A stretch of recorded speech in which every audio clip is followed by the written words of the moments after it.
Hey guys, welcome back to my YouTube channel. Today we're going to be talking about the opening range gap and the new day opening gap.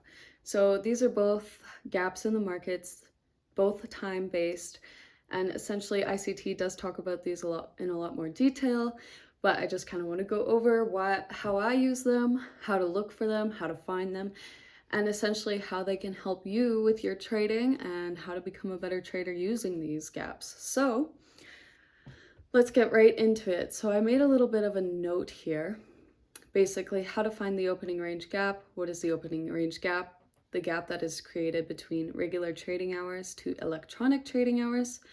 So when we switch over from electronic trading hours down here to regular trading hours, you can see these gaps in price.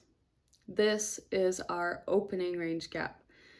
Essentially, the market closes at 4:15 p.m. during regular trading hours and opens at 9:30 a.m. the next day during regular trading hours. Yes, the market is still open during this time, which we also see our London session and our Asian sessions. But for regular trading hours, we find these gaps.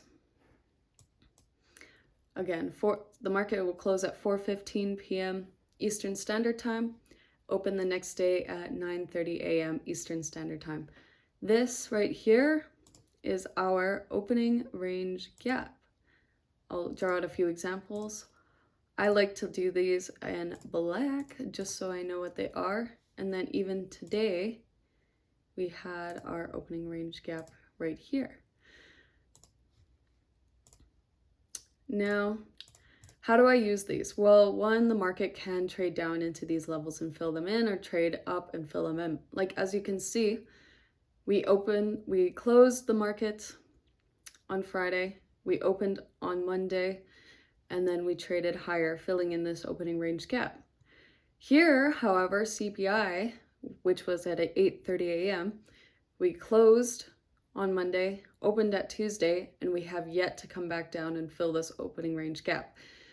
Couple of things here. We can note that we had a small wick come back down into this area before trading higher. That could give us signs that, hey, you know what? We want to move higher. Like we are moving higher. We see this market have this nice gap. We could potentially use it as a breakaway gap to then go higher. Here on Wednesday, so we closed on Tuesday at 4:14 p.m. Eastern Standard Time, and then we opened at 9:30. We can see the markets trade down to about half that range, came back up, and then now we are closing in that range. So we did have a full closure of this opening range gap later on in the evening. So these gaps in the market, they can be used as breakaway gaps, they can be used as kind of an imbalance, something that we're looking for to trade back into. I like to have them marked out every day when I trade. Like that is something I mark out right away at 9:30. I'm like, okay, like there's this black box here. I want to see how the market reacts to this certain level. Are we going to go to the consequent encroachment of this level and go higher? Are we going to continue filling in this opening range gap? We're just looking for more information in the markets. So when we see these opening range gaps, we're kind of just watching for more information, right? So that's the opening range gap. Now, the new day opening gap, we can find that on electronic trading hours. Essentially, the new day opening gap is when we close at 4:59 p.m. Eastern Standard Time, and then we open up an hour and 1 minute later at 6 p.m. Eastern Standard Time.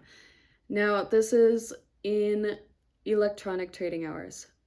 Essentially, the markets are closed for an hour every single day, and then of course on the weekends, but we close for an hour and then we open back up. Yes, you can still trade in this time frame. Yes, it's available, but that 1 hour, nobody can take a trade in that 1 hour. So the markets are totally closed for the day for that 1 hour, and then we open up again at 6 p.m. Eastern Standard Time, getting into our Asian session and then into our London session later on in the evening and into the morning at 2 a.m. So These levels, if there's a decently sized gap, I actually like to label them as well. So I use a horizontal line. I place it at the close on whichever day we're looking at. So for this day, it would be Tuesday, November 14th at 4:59 p.m.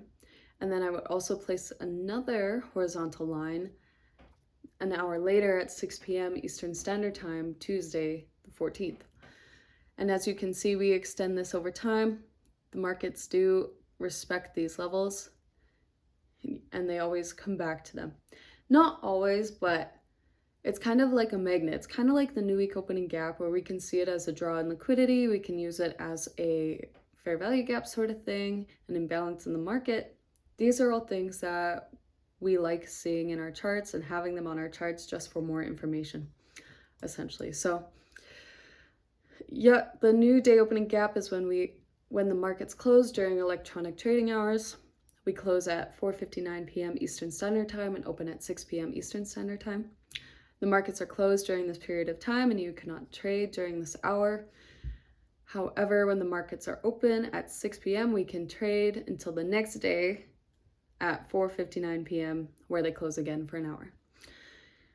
Again, ICT does talk about these levels in a lot more detail. I, however, just wanted to explain them a little bit and how I use them, how I look at them, and how I mark them on my charts.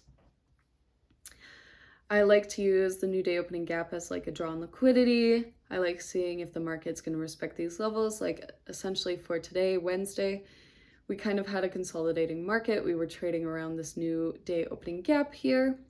We did fill in the opening range gap, however, so that was nice to see. And essentially, yeah, it's just like another draw on liquidity. You know, the market's traded up to this consequent encroachment of this wick before moving lower into this new day opening gap, filling this opening range gap. So I like using them as areas of liquidity or just draws on liquidity.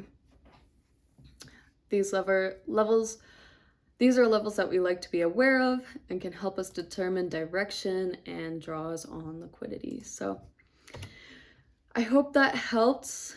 We have our opening range gap levels and our new day opening gap levels here. And as you can see, the market does like to pull towards these levels and then trade off of these levels. So something to look for in your charts, something to pay attention to maybe next time you're trading. It's definitely helped me with understanding drawn liquidity or even consolidation. And yeah, it's kind of cool to see how the market does respect these levels so much. And again, if you want to learn more about this, I would highly recommend ICT. He talks about this in a lot more detail, and I definitely recommend checking him out. So until next time, I hope you guys learned something from this video. I want to know, like, do you guys already use the opening range gaps? Do you already use the new day opening gaps? Let me know in the comments, and yeah, we'll see you in the next video. Bye for now.